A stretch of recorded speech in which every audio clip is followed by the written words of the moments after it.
E rickshaw चालक का मिला शव, पुलिस ने एक हत्यारे को किया गिरफ्तार। पूरा मामला उत्तर प्रदेश के बदायूं जनपद क्षेत्र का है, जहां पर थाना मजरिया क्षेत्र से ई रिक्शा सहित लापता एक युवक सतवीर उर्फ बंटू पुत्र स्वर्गीय कुमारपाल निवासी ग्राम सगरा थाना मजरिया जनपद बदायूं के बरामद शव के संबंध में उक्त घटना कारित करने वाले आरोपी की गिरफ्तारी व लूटे गए रुपए व ई रिक्शा की बैटरी की बरामदगी थाना मजरिया क्षेत्र के अंतर्गत ग्राम सगरा के रहने वाले ई रिक्शा चालक सतवीर उर्फ बंटू पुत्र स्वर्गीय कुमारपाल की गुमशुदगी 5 फरवरी 2024 को बादी ओमकार पुत्र चौखेलाल निवासी ग्राम सगरा थाना मजरिया जनपद बदायूं द्वारा दर्ज कराई गई थी।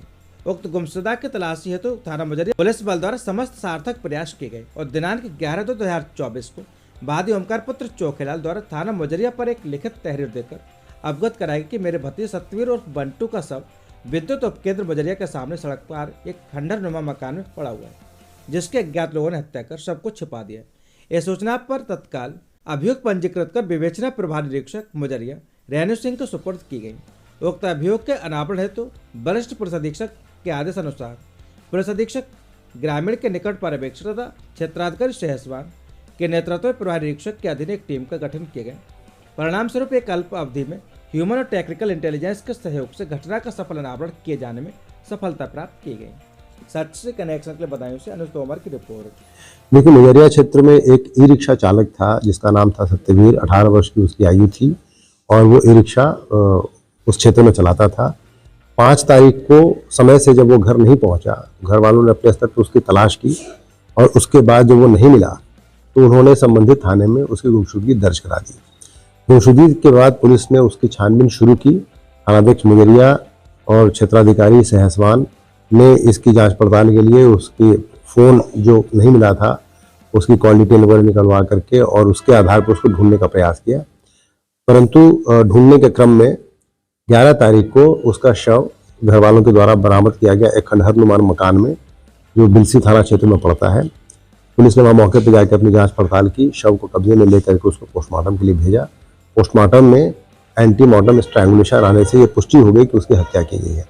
फिर पुलिस ने पूछताछ करनी शुरू की, अपनी जानकारी इकट्ठा करना शुरू किया और एसपी देहात के नेतृत्व में एक टीम गठित की गई, जिसने कठिन परिश्रम से इस घटना का खुलासा करते हुए एक इकबाल नाम के अभियुक्त को गिरफ्तार किया जो सहसवान का रहने वाला है।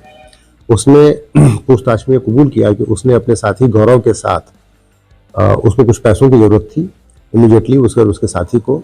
दोनों का कोई आपराधिक इतिहास अभी नहीं मिला है, लेकिन ये पता चला है कि दोनों को ही नशे की आदत थी।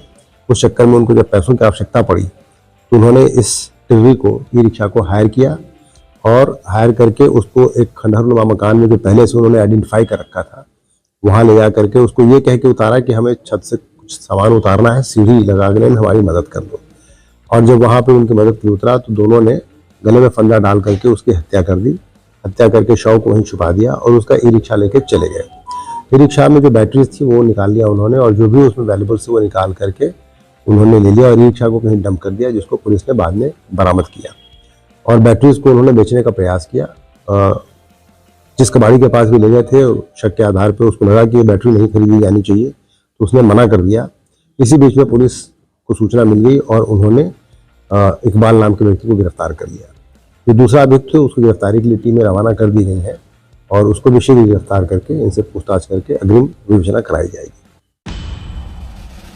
मुख्यमंत्री योगी आदित्यनाथ के आदेशों की उड़ाई जा रही धज्जियां, लापरवाह प्रधान पर सख्त कार्रवाई हो। गायों को कुत्ते नोच कर खा रहे प्रधान की लापरवाही बताई जा रही है। प्रधान के खिलाफ सख्त कार्रवाई की मांग।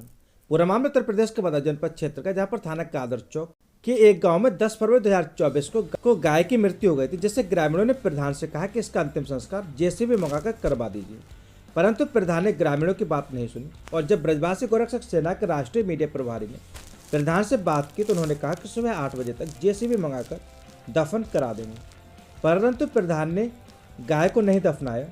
और सुबह कादर चौक ब्लॉक अध्यक्ष सुनील कश्यप गौमाता के पास पहुंचे तो वहां पर गौमाता की हड्डियां पड़ी हुई मिली।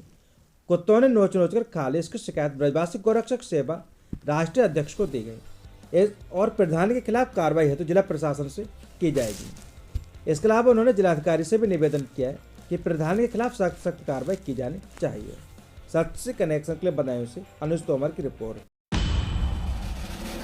भारतीय किसान यूनियन टिकैत ने 16 फरवरी को भारत बंद का आह्वान किया। पूरा मामला उत्तर प्रदेश के बदायूं का, जहां पर भारतीय किसान यूनियन टिकैत ने 16 फरवरी के लिए भारत बंद के लिए जगह जगह पंचायतें आहूत की हैं।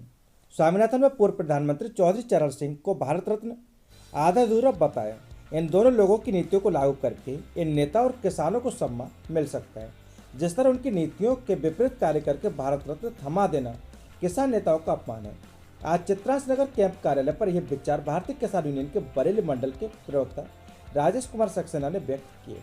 उन्होंने कहा कि स्वामीनाथन व पूर्व प्रधानमंत्री चौधरी चरण सिंह को भारत रत्न थमाकर सम्मान नहीं होता, उनकी नीतियों को लागू किया जाए।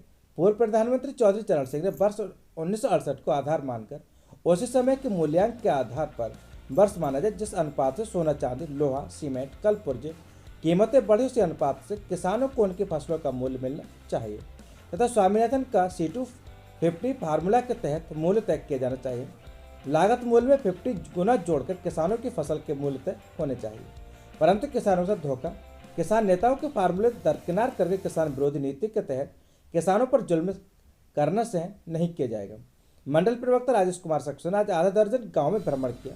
उन्होंने किसानों से अपील की कि 16 फरवरी के लिए किसान एक दिवसीय हड़ताल पर रहेंगे, कोई भी कृषि का कार्य नहीं करेंगे। भारत बंद के लिए व्यापारियों से सहयोग मांगेंगे, किसान हित में सहयोग करें। इस अवसर पर जिलाध्यक्ष रामशंकर संखदार ने इस्लामनगर विकासखंड सहसवान विकासखंड के दर्जनों गांव में संपर्क करके भारत बंद के लिए किसानों से एक दिन के लिए हड़ताल पर रहने की अपील की। उनके साथ युवा जिलाध्यक्ष अमरपाल सिंह यादव मौजूद रहे।